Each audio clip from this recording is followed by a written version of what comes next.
Hello teammates. അങ്ങനെ defending champions royal challengers Bangalore 5 വട്ടം ചാമ്പ്യന്മാരായ മുംബൈ ഇന്ത്യൻസിനെ 18 റൺസിന് തോൽപ്പിച്ച് സീസണിൽ തങ്ങളുടെ 3ാം വിജയം സ്വന്തമാക്കിയിരിക്കുകയാണ്.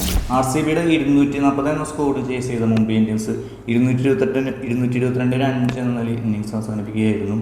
RCBക്ക് വേണ്ടി 36 പന്തിൽ 6 വീതം 4ഉം 6ഉം ഉൾപ്പെടെ 78 റൺസ് എടുത്ത ഫിൽ സാൾട്ടാണ് ഇന്നലെ പ്ലെയർ ഓഫ് ദ മാച്ചായി തെരഞ്ഞെടുക്കപ്പെട്ടത്. ഫിൽ സാൾട്ടിൻ്റെ വക ഒരു കിഡിലൻ ഇന്നിങ്സാണ് ഇന്നലെ RCBക്ക് വേണ്ടി കാഴ്ചവെച്ചത്. അതായത് 2 ദിവസം മുമ്പ് രാജസ്ഥാൻ റോയൽസിന് ആദ്യ ബോളിൽ ആർച്ചറിന് മുന്നിൽ വീണ ഫിൽ സാൾട്ടിൻ്റെ ഉയർത്തെഴുന്നേൽപ്പായിരുന്നു ഇന്നലെ വാങ്കഡയിൽ നമ്മൾ കണ്ടത്. അന്ന് ഗോൾഡൻ ഡക്കായി പോയ ഫിൽ സാൾട്ട് ഇന്ന് ഗോൾഡൻ ഇന്നിങ്സുമായി RCBയെ വിജയത്തിലെത്തിക്കുന്നതിൽ നിർണായക പങ്കുവയ്ക്കുകയും ചെയ്തു. അപ്പോൾ നമുക്ക് ഇന്നലെ നടന്ന മത്സരത്തിൻ്റെ ബാക്കി വിശേഷങ്ങളിലേക്ക് വരാം. ചാനലൊന്ന് വീഡിയോ ഒന്ന് തുടർന്ന് കാണുകയും ചാനൽ ഒന്ന് സബ്സ്ക്രൈബ് ചെയ്യാൻ ലൈക്ക് ചെയ്യാം. മത്സരത്തെക്കുറിച്ചുള്ള അഭിപ്രായങ്ങളൊന്ന് കമൻറ്റ് ചെയ്യും.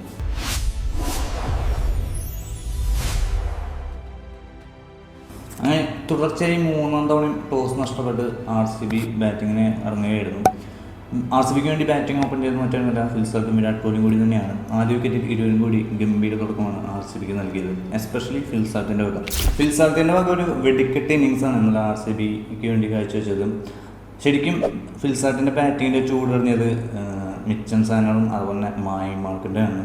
മിച്ചൽ സാനർ ഞാൻ 5ാം ഓവറിൽ 22 റൺസാണ് ഫിൽ സാൾട്ട് അടിച്ചെടുത്തത്. അതുപോലെ തന്നെ മായമാർക്കറുടെ 8ാം ഓവറിലും 20 റൺസും. അങ്ങനെ പവർ പ്ലേയിൽ തന്നെ 71 റൺസാണ് ഇരുവരും കൂടി അടിച്ചെടുത്തത്.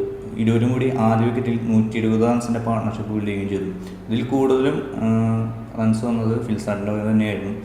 കോഹ്ലിയുടെ ഒരു ഇന്നിങ്സ് എന്ന് പറയാൻ വെച്ചാൽ ഒരു സെൻസിബിൾ അല്ലെങ്കിൽ ഒരു സ്ലോ ഇന്നിങ്സ് തന്നെയായിരുന്നു ഇന്നലെ RCBക്ക് കണ്ടത്. കാരണം മറുവശത്ത് ജസ്റ്റ് ഒന്ന് ആങ്കർ ചെയ്യുക, ഒരു ഫിൽ സാൾട്ടിന് ഒരു സപ്പോർട്ട് കൊടുക്കുന്ന ഒരു രീതിയിലായിരുന്നു ഇന്നലെ കോഹ്ലിയുടെ ഇന്നിങ്സ് വന്നത്. അദ്ദേഹം 38 ബോളിൽ 5 4ഉം 1 6ഉം ഉൾപ്പെടെ 50 റൺസ്, ഒരു 50, അതായത് ഒരു ODIക്ക് സമാനമായ ഒരു ചെറിയൊരു സപ്പോർട്ടീവ് റോളാണ് ഇന്നലെ കോഹ്ലിയുടെ ഭാഗത്ത് നിന്ന് കണ്ടത്. അങ്ങനെ 11ാം ഓവർ കഴിയുന്ന ഷാർദുൽ ഠാക്കൂർ ഫിൽ സാൾട്ടിനെ പുറത്താക്കി മുംബൈക്ക് ഒരു ബ്രേക്ക് ത്രൂ നൽകിയായിരുന്നു. പിന്നീട് 1 ഡൗൺ ആയി ഇറങ്ങിയത് RCB ക്യാപ്റ്റൻ രജത് പട്ടിദാറാണ്.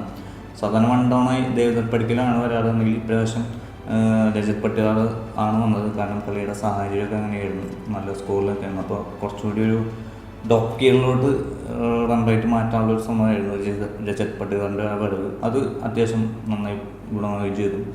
അദ്ദേഹത്തിൻ്റെ വക ഒരു വെടിക്കെട്ട് ഇന്നിങ്സാണ് RCBക്ക് വേണ്ടി കണ്ടത്. അതായത് 20 ബോളിൽ 4 വീതം 4 4ഉം 5 6ഉം ഉൾപ്പെടെ 53 റൺസാണ് രജത് പട്ടിദാർ ഇന്നലെ RCBക്ക് വേണ്ടി നേടിയത്.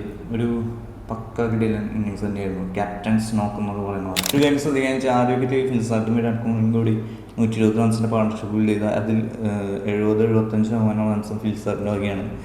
വിരാട് കോഹ്ലിക്ക് ഇവിടെ 38 റൺസ് അതിലൊരു കോൺട്രിബ്യൂഷൻ ഉണ്ടായുള്ളൂ. 2ാം വിക്കറ്റിലാണെങ്കിലും രജത് പട്ടിദാറാണ് കൂടുതലും സ്കോർ ചെയ്തത്. 65 റൺസ് പാർട്ണർഷിപ്പിൽ വെറും 12 റൺസുമാണ് വിരാട് കോഹ്ലിയുടെ സമ്പാദ്യം.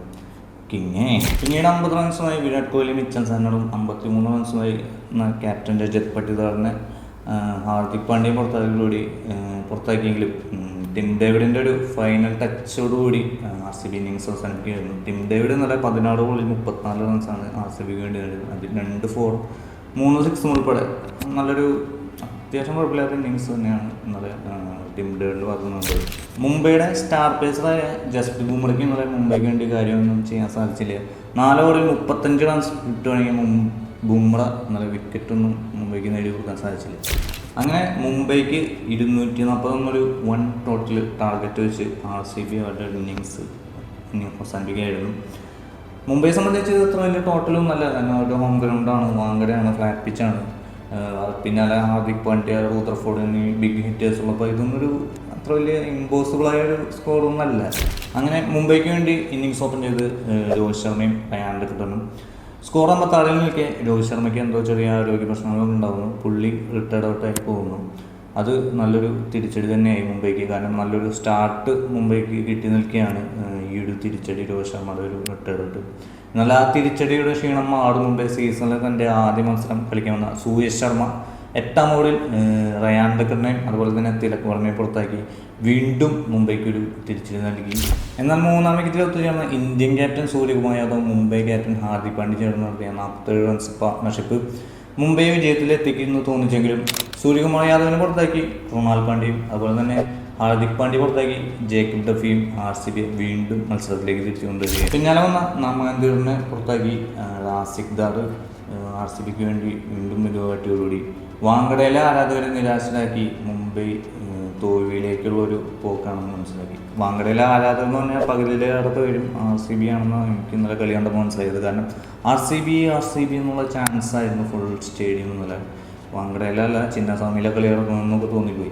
154-5 എന്ന നിലയിൽ മുംബൈ സ്കോർ ഒതുങ്ങിയോടുകൂടി കളി ഏകദേശം ബാംഗ്ലൂരിൻ്റെ കയ്യിലായിരുന്നു നമുക്ക് വേണമെങ്കിൽ പറയാം. എന്നാൽ 6 വിക്കറ്റിൽ മിച്ചൽ സാറിനെ കൂട്ടുപിടിച്ച് ഷർഫൻ റൂദർഫോർഡ് നടത്തിയ വെടിക്കെട്ട് ബാറ്റിങ് മുംബൈ വിജയത്തിലെത്തിക്കുമെന്ന് തോന്നിച്ചില്ല, ഒരു തരത്തിലും തോന്നിയില്ല. കാരണം അപ്പം തന്നെ 30 ബോളിൽ 90 റൺസൊക്കെ ഓവർ 17-18 എന്നൊക്കെ റെക്കോർഡ് റൺ റേറ്റ് കാണിച്ചത്.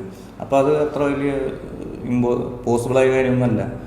18 ഓവർ വെച്ച് റൺ വെച്ച് എടുക്കാന്ന് പറഞ്ഞാൽ അത്ര വലിയ കാര്യമൊന്നുമില്ല. അങ്ങനെ എന്നാലും എന്തിനു വേണ്ടി തിളക്കുന്ന സംഭവം പോലെ റൂദർഫോർഡ് എന്ന് പറഞ്ഞാൽ നല്ല പടം പിടിച്ചു. അവസാനം ആ റൊമാരിയോ ഷെപ്പേർഡിനെ പിടിച്ച് അടിച്ച് അട്ടത് ഏകദേശം 22 റൺസാണ് 28 റൺസാണ് റൊമാരിയോ ഷെപ്പേർഡിനെ ആ ഓവറിൽ അടിച്ച് എടുത്തത്. അതായത് ഒരു 200 താഴെ ഇന്നിങ്സ് സ്കോർ കളി അവസാനം വീണ്ടും കളി 222 ആ റൊമാരിയോ ഷെപ്പേർഡിൻ്റെ അവസാന ഓവറിലാണ്. 28 റൺസാണ് പുള്ളി, അതായത് നമ്മുടെ റൂദർഫോർഡ് തന്നെ അടിച്ച് വിട്ടത്. ഇടയിലും ഒരു ഓളൊന്നും കൊടുക്കാൻ നന്നായി. എൻ്റെ റൊമാരിയോ അമ്മാതിരി ഇങ്ങനെ നിങ്ങൾ ബാറ്റ് മാത്രം ചെയ്യാൻ ബോൾ ചെയ്യേണ്ട എന്നാണ് ഞങ്ങളുടെ RCB ഫാൻസിൻ്റെ ഒക്കെ ഒരു അഭിപ്രായം. അങ്ങനെ 3 കളിയും തോറ്റ് മുംബൈ ഇന്ത്യൻസ് പോയിന്റ് ടേബിളിൽ 8ാം സ്ഥാനത്താണ്. അടുത്ത മത്സരം വരുന്നത് പഞ്ചാബ് കിങ്സ് ആയിട്ടാണ്. അടിപൊളി. അപ്പോൾ 3 കളി, ആദ്യ മത്സരം ജയിച്ചു തുടങ്ങിയ മുംബൈ പിന്നത്തെ 3 മത്സരം തോറ്റ് തുടങ്ങിയിരിക്കുകയാണ്. ബാംഗ്ലൂരിൻ്റെ അടുത്ത മത്സരം വരുന്നത് ലക്നൗ സൂപ്പർ ജയൻസ് ആയിട്ടാണ്. ലക്നൗ സൂപ്പർ ജയൻസ് ആയിട്ടുള്ള, അതായത് 4 കളിയിൽ 3 മത്സരം ജയിച്ച ബാംഗ്ലൂർ 3ാം സ്ഥാനത്താണ് 6 പോയിന്റുമായിട്ട്. അടുത്ത മത്സരം ലക്നൗ സൂപ്പർ ജയൻസ് ആയിട്ടാണ്. ലക്നൗ സൂപ്പർ ജയൻസ് ആയിട്ട് അത്ര നല്ല ടീമൊന്നും നല്ല സിമ്പിളായി ജയിക്കാമെന്നുള്ളൂ. അപ്പോൾ അടുത്ത ഒരു മത്സരത്തിൻ്റെ വിശേഷങ്ങളുമായി വീണ്ടും കാണാം.